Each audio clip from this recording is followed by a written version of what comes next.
Okay, everyone, good morning to you. Welcome to today's show, which is brought to you by Practical CBT, your route to great mental health. For Celtic AM listeners, there's an exclusive discount of up to 33% on online courses and coaching sessions with Practical CBT. Find the link at the top of the description and get involved there. Now, in terms of Celtic stuff today, there's a slight shortage of news as the team gears up for Thursday's game against Braga. So with Europe in mind, I thought I could do a Hamish special and go and get the UEFA coefficient video. Yeah, fun stuff.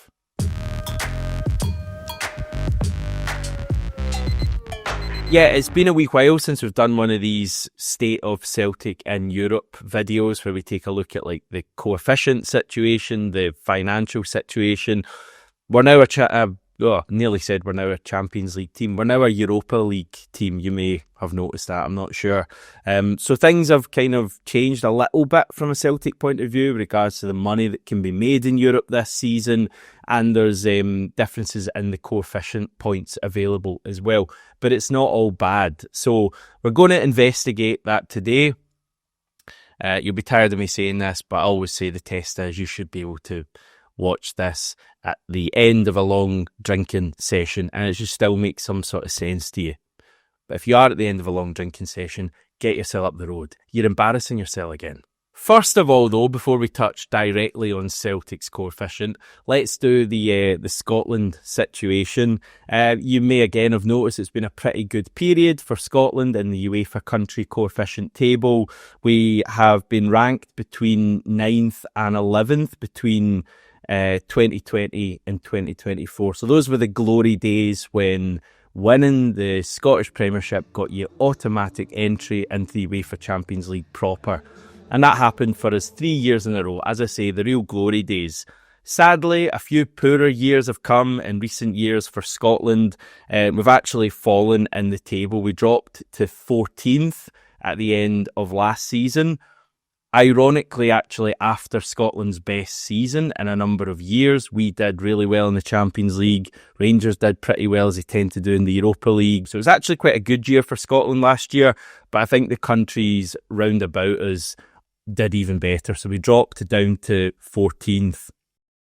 Now, as you may know, there is like a 1 year lag between what actually happens in the country coefficient table and the actual results of that. So, for example, Scotland finished last season in 14th place, but we don't see the effects of that until next season, if that makes some sort of sense.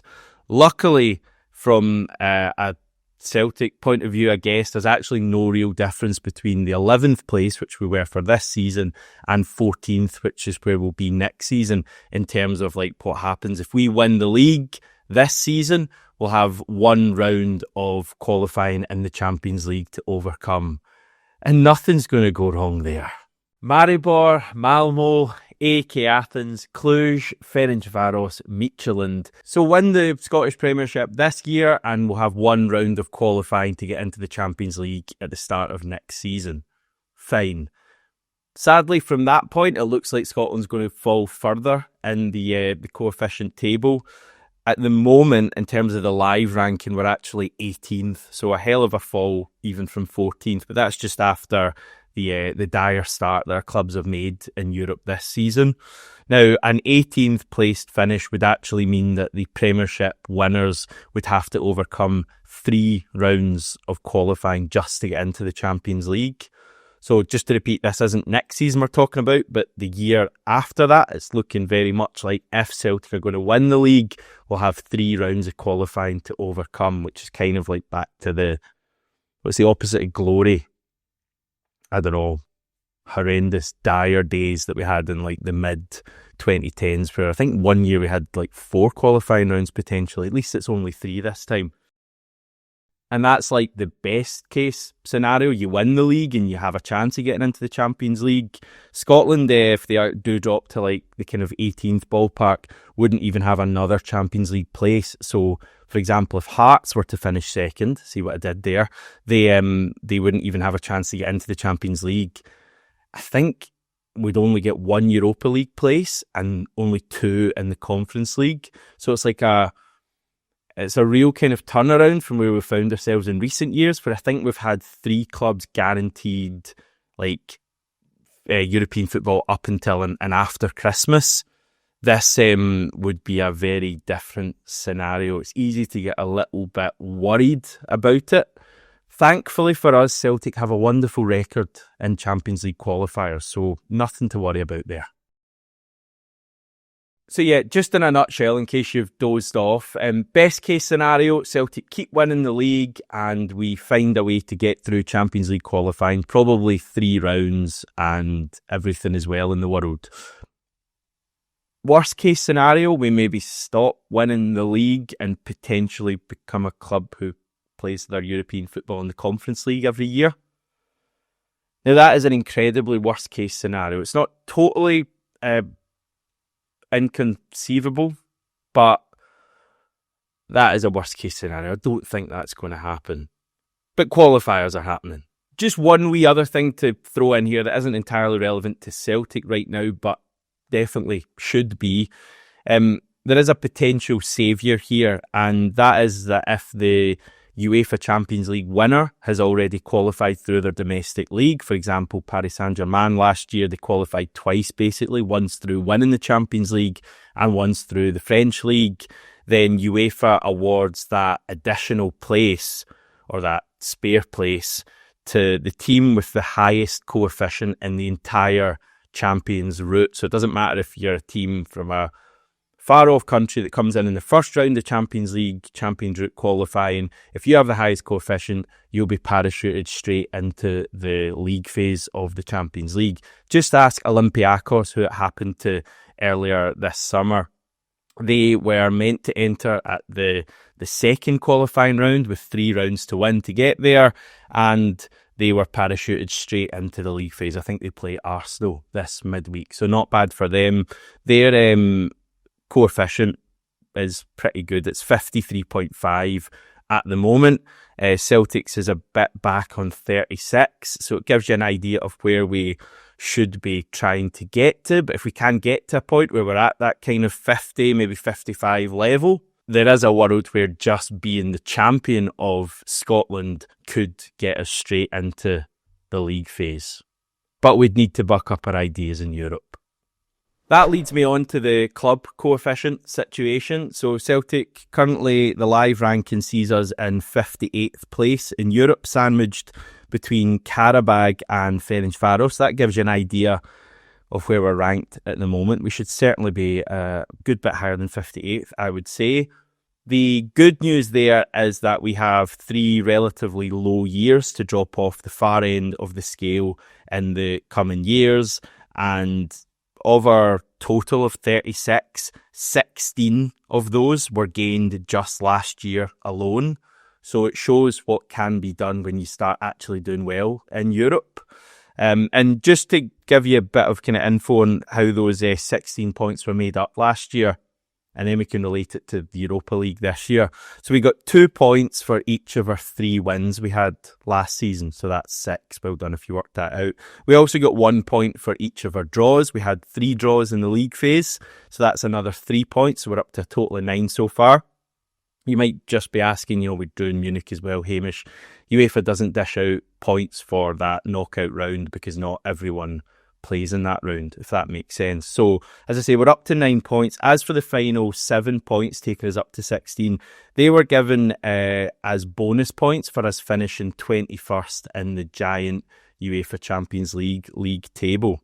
So that was where our 16 points came from. Just relating it to the Europa League this season, the good news is that UEFA dish out the same points for a win and a draw in the Europa League as they do in the Champions League. So just like last season, if we manage to win a game, we'll get 2 points. So if we beat Braga on Thursday night, we'll get 2 points. Just as if we beat, or when we did beat Leipzig last year, we got 2 points. For every draw in the Europa League, we get 1 point. So we've already banked 1 point for a draw in Belgrade last week.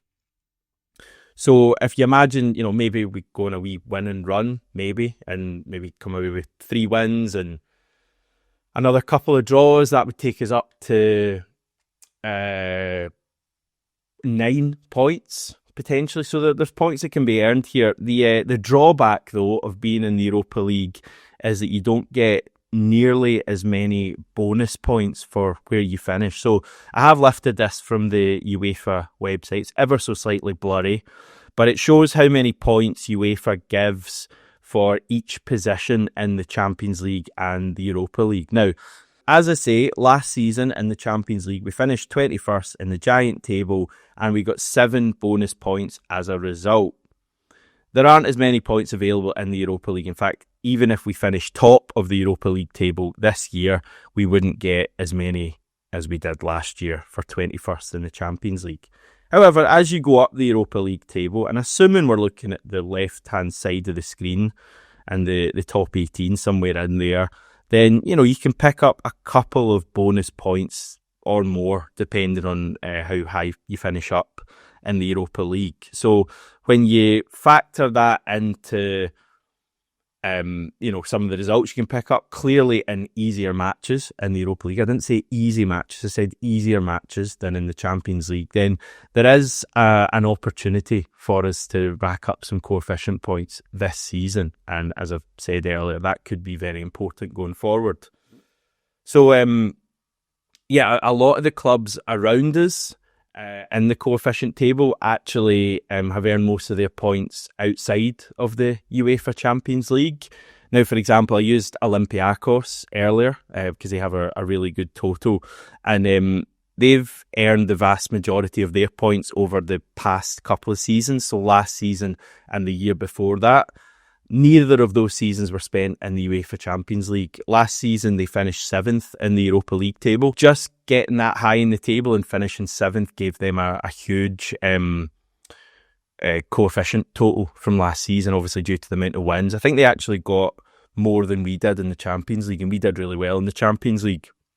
The year before that, Olympiacos actually won the Conference League, so clearly that got them a number of points as well. So it just basically, I think if I feel like I'm doing a lecture here, I think if you're to take anything from whatever I'm saying on today's video, and I might be going on a bit here, I think that it is, as much as being outside of the Champions League is not great for Celtic, and financially mainly I'm talking about, we'll come on to that, I do still think there's an opportunity for the team to pick up points, coefficient points, and really get us up into a better position, a position so that we can definitely 100% be seeded in all Champions League qualifiers, or even, as I say, potentially, if we keep doing or do a lot better, get to the stage where we can have a coefficient that's good enough to get us straight into the Champions League and take that one place that UEFA offers up. So that's the coefficient stuff, everyone. Let's just touch on the financials as well. Earlier this year, I did calculate that Celtic had made, I say, around £37.2 million. I can't actually remember how accurate I was to this. Let's just say it's around 37 million from the Champions League last season, in terms of participation fee, prize money for wins and draws, where we finished in the giant table, a little bit for the knockout playoff round, and the value pillar as well. Now that's before ticket money is factored in. So huge revelation, everyone. The UEFA Champions League is worth a lot of money to Celtic. Maybe should have prepared a bit better for that qualifier then. You know who I'm talking about. But not as much to be made from the Europa League. I've just broken down some of those kind of key, I'm going to use the word metrics so I sound fancy here. I've broken down some of these key metrics and compared them between the Champions League and the Europa League. So in terms of participation fee, the amount you just get for just being in the league phase of both competitions. Champions League, €18.6 million. These are all in euro. I couldn't be bothered converting them. Europa League is about a quarter of that, €4.3 million. So a huge disparity there. You get €2.1 million for a win in the Champions League. A Europa League win is worth 450k. A draw in the Champions League is 700k. A draw in the Europa League is 150k. UEFA awards money based on exactly where you finish in the giant league table. I've just given top and bottom basically to give you an idea. So if you finish first in the Champions League giant table, you get €9.9 million. Do it in the Europa League and it's 2.7 million. Finish last in the Champions League, it's 275k. Finish last in the Europa League, which hopefully we don't do this season, is 75k. If we manage to finish in the top 8 of the Europa League, we'll bank a bonus 600,000. If we were to do it in the Champions League, it would have been 2 million. And finishing between 9th and 16th in the Champions League gives you a bonus of 1 million in the Europa League, which is, to be honest, somewhere I could definitely see us finishing. If we pick up some results, we're talking 300,000k. There's also like really complex stuff on like the value pillar that, to be honest, I just want to leave for today because it's incredibly complicated, even more complicated by the fact that we're like in with Rangers in the same competition this year, something that's not happened in a number of years. So we'll leave that, but you get the upshot. There's not as much money available in the Europa League, but clearly still like a decent whack of money. I think I need to double check. I think Rangers made something like £15 million from the Europa League phase last season, so they would have made a bit more from the knockouts. The figures I've got are for up to including the league phase. So you can still make, you know, significantly more money than we could ever hope to make in Scotland. But yeah, as I say, coefficient is the big thing. Let's get some wins together. I know there's a feeling about the Europa League at the moment, and even the fact like Thursday's game is a pretty dire kick-off time, and I think ticket sales have maybe been all right for the game. Maybe look at that tomorrow, but generally it doesn't have the same buzz as we did a year ago when we were gearing up for Borussia Dortmund this week last year. It's a bit different with Braga this year. But there's still really important for Celtic to get results in the Europa League. Obviously, because like this season we want to see as far as we can get in the Europa League. Can we get into the knockouts? Can we finally win a knockout tie? All of this stuff would get the Celtic support going. But I think also looking at future years, you know, we had a really good year coefficient-wise last year. We're not, in all likelihood, going to reach those same points levels. 16 points would be an amazing total this year. But even if we can get to like, I don't know, 11, 12 points, something like that, I think that would be really respectable. And given that we're losing a few kind of lower seasons in the years to come, off the far end of the scale, that would only see us rise up the coefficient table. So, yeah, that's very important with UEFA Champions League qualifiers on the horizon for years to come. If you do have any questions, please fire them below. I'll do my best to answer them. I enjoy doing this kind of thing, and we'll maybe revisit this in a number of months when the situation has changed even more. But for now, I'll say goodbye, and I'll chat to you all tomorrow.